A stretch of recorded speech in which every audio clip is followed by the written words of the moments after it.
So let me get this straight. Dante Moore left UCLA to become Oregon's backup quarterback? Speaking of quarterbacks in the transfer portal, will Malachi Nelson find a better program than USC? And the Chargers claim there will be no limitations in their GM or coaching search. Good morning. I'm James. This is your daily dose of sports and snark for the greatest sports city in the world, Los Angeles. This is the faithful Angelenos morning report. Man, we have got a lot to get to. It is December 19th, 2023, and I can't wait to talk sports with you. Do you like being in the know about LA sports? Well, clickety-clack the like button. Clickety-clack the subscribe button. There's a notification bell. Hit that. It'll let you know we drop new content. Sharing is caring. Let people know we exist. And by all means, comment. You have got to have opinions on some of the stuff we're going to talk about today, particularly with the local quarterbacks in the transfer portal. Before we go through the day's news and notes, a look at the scoreboard. The Knicks spoiled banner raising night over at Crypto.com Arena. They defeated the Lakers 114-109. Even LeBron James is starting to question whether or not the in-season tournament was a really good thing for the Lakers. Meanwhile, James Harden played his best game as a Clipper last night with 35 points, 21 of which came in the fourth quarter. Clippers 151, Indiana 127. The Clippers have won 8 consecutive games. Credit where it's due. They're coming through right now.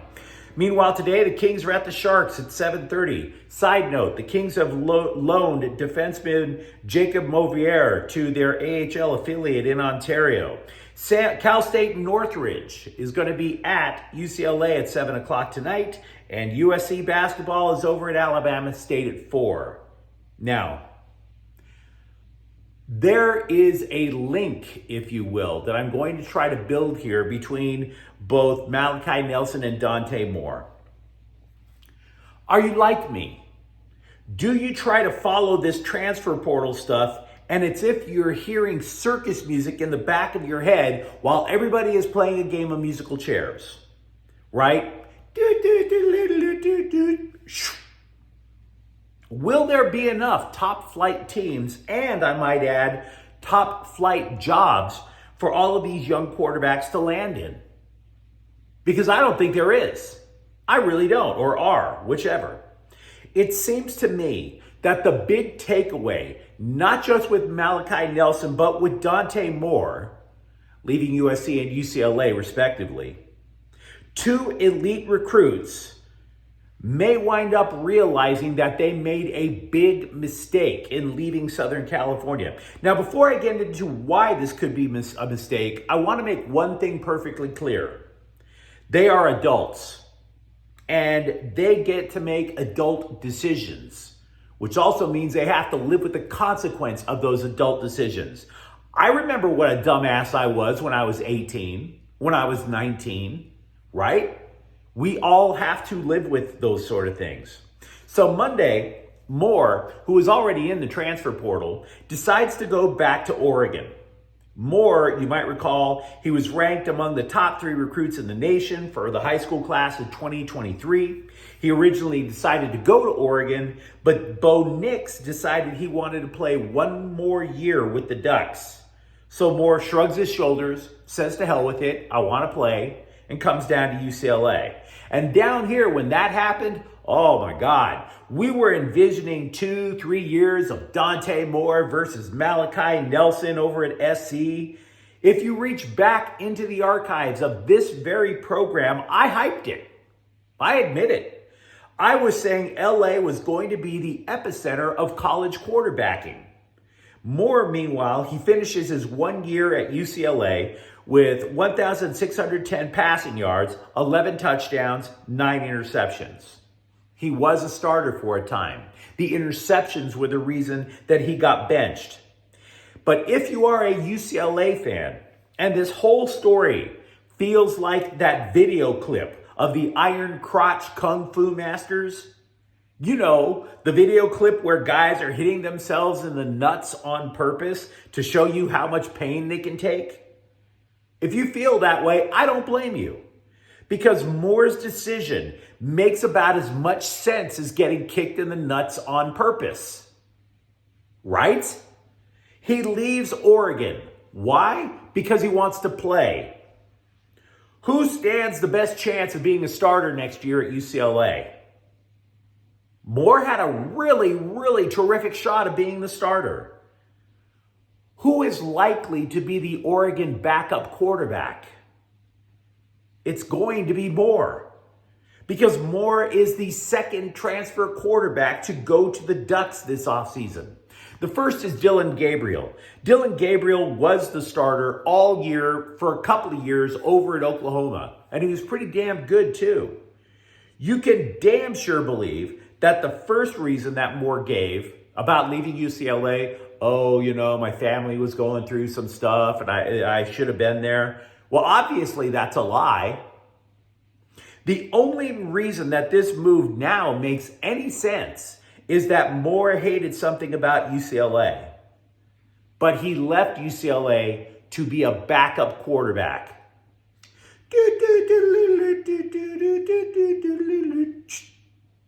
Play the circus music. Now, meanwhile, over at USC, yesterday, we were talking about the surprise announcement from freshman quarterback Malachi Nelson, saying he was going to leave the Trojans to enter the transfer portal. The news was so stunning, so surprising, that I had to pause a day before telling you what I actually thought of this. Because one, maybe there's something to the decision that we don't know yet. And two, I don't want to be Mr. Hot Take. So now that we've had a day to reflect on it, these are my thoughts. Much like Dante Moore wanted immediate playing time and went to UCLA, Nelson was quoted before last year saying pretty much the only reason that he was okay with being a backup was because it was USC and because it was Caleb Williams. So Nelson knows Caleb Williams is going to the NFL. Notice that Lincoln Riley didn't automatically anoint Nelson as the starter. Matter of fact, Riley said he would look at the transfer portal. So none of this had to be what Nelson wanted to hear. I'm guessing that was what was going through Nelson's mind. And by the way, if that is what was going through Nelson's mind, okay. But I want to repeat something I was talking about yesterday. You can hate Lincoln Riley for being way too loyal to Alex Grinch as a defensive coordinator, but you cannot ignore Lincoln Riley's track record when it comes to turning high school quarterbacks into Heisman winners, when it comes to taking high school quarterbacks and getting them to the NFL. So if Malachi Nelson is not impressing Lincoln Riley enough, I would tell you that that's the player's fault way more than it is the coach. Absolutely. And so this move carries significant risk for Malachi Nelson. Think of the recent history of quarterbacks who has left USC in the transfer portal. Where are they? JT Daniels was highly touted. He went to multiple schools and now he's out of football. Jackson Dart, I will grant you, is doing very well for Ole Miss. But where the hell is Keaton Slovis? Anybody? Right? Moore might be okay being a backup for the Oregon Ducks. But can you name a strong major conference team that's looking for a starting quarterback in the transfer portal? There literally may be way too many quarterbacks and too few college teams looking for a new starter. Meanwhile, trust me when I tell you that Lincoln Riley's reputation with quarterbacks does carry that much weight. Because former Washington State quarterback Cam Jones has been linked to USC. The LA Times said Will Howard of Kansas State visited Heritage Hall last week. So in my opinion, USC should be able to land on its feet pretty well. So let's take this whole talk and tie it together. Back to the thesis statement. Malachi Nelson, Dante Moore. They both get to make adult decisions, but it is possible that Moore and Nelson played themselves. Straight and simple. Meanwhile, also with USC, the LA Times reported that one-time five-star cornerback Damani Jackson has entered the transfer portal. Then the Orange County Register came out and said that linebacker Tackett Curtis is reportedly entering the transfer portal. Now, Curtis was a bright spot, if anybody would qualify as a bright spot on that defense last year. He was a freshman, a four-star prospect coming out of high school. The dude wound up with 40 tackles, 2 sacks. The belief was that he would become a team leader going forward. Now, I'm going to be blunt with you. Both the Trojans and Bruins are losing and adding players at a clip that is so fast, it's literally like fanning through a deck of cards and being asked where the Queen of Hearts is. Good luck picking that out of the deck. And yet you might ask yourself why, as a Trojans fan, why I'm not pissing blood over all these changes. Well, first of all, I'm 55. I live in fear of that every day of my life as it is. But it's because USC is also adding players through the portal, adding players through the traditional high school recruiting process. Yet another defensive player has committed to the Trojans, lineman Carlin Jones of Bay City, Texas. 6'3", 290 pounds. He is considered the 26th best defensive lineman in football. He said he liked what he heard from incoming defensive coordinator DeAnton Lynn. So in sum, USC have had 13 players leave in the transfer portal. 4 have arrived through the transfer portal. More are probably coming. And oh, by the way, they have a recruiting class of about 20 players. Let's go to the pros. It is up to you whether you believe this. But Chargers president John Spanos said there will be, quote, no limitations in terms of the lengths that they will go to replace their GM and coach. In other words, he is claiming that money is no object and they are not going to sweat whether the choice is for an experienced coach or a can't-miss young coordinator. So, do you believe that? Or is it all just happy talk from the son of Chargers owner Dean Spanos? Hard to say. Here's why. When John Spanos became team president back in 2013, the team was still in San Diego. Qualcomm Stadium, if you've never been there, is a busted up, multi-purpose 1970s era rat trap. It's since been torn down, by the way. So the Chargers, they moved to LA, right? But then they play in the Galaxy's home stadium for a few years. Then the year before Brandon Staley gets hired, the Chargers are allowed to move into SoFi Stadium, but they can't sell any tickets. The COVID lockdowns. So on one hand, you could say, you know what? The Spanos family can now tell us we're one of the most valuable franchises now in the NFL. We can finally cut a fat check for a big name coach and a big GM. Maybe they're being truthful. Maybe. You know what you could also say? You could say that the Spanos family has been patronizing their fans for years by lying to them for decades, with one cheapskate hire after another. Randy Mueller is a former Chargers executive who once won the NFL Executive of the Year award. He told The Athletic that when he was with the Chargers, he had a job with a nice title and no power whatsoever. None. So as such, he is saying from personal experience, he doesn't believe that there's going to be a change in the way the Bolts do things. He said Bill Belichick coming to LA would be the best thing the Chargers could do, but there's no chance that's going to happen. Quote, they'd have to give up power. They'd have to give up money. That's something they haven't been willing to do before, unquote. But I will say that there is one John Spanos quote that I did find interesting. He told an ESPN scribe, the scribe suggests, are you willing to cut a check? A top flight coach might cost more than $20 million. And Spanos replied, quote, I can tell you that there have been no discussions internally about there being a max, unquote. The Bolts signed quarterback Will Grier off the New England Patriots practice squad. It is the first personnel addition since JoJo Wooden was promoted to interim GM. The Chargers, though, are going to be Grier's 4th team this season. So why is he here?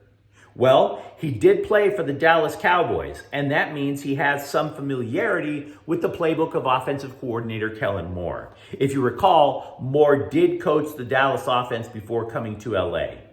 Greer joins Easton Stick in the quarterback room. Max Duggan was waived. The Chargers will start a third-string center Sunday, Brendan James. Will Clapp was placed on injured reserve Monday after getting hurt in the game against Las Vegas on Thursday, and Corey Linsley was out for the year already. The Lakers raised their in-season tournament banner Monday, and it was hated on.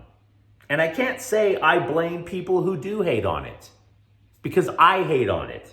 That is not title number 18. Absolutely not.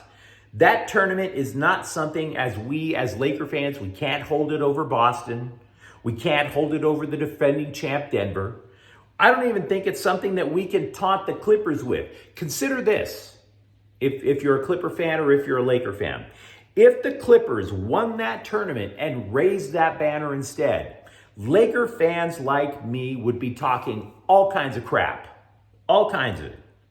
I still believe that the reason that banner exists is that the commissioner's office has been twisting and pressuring the arms of Lakers management to create a banner.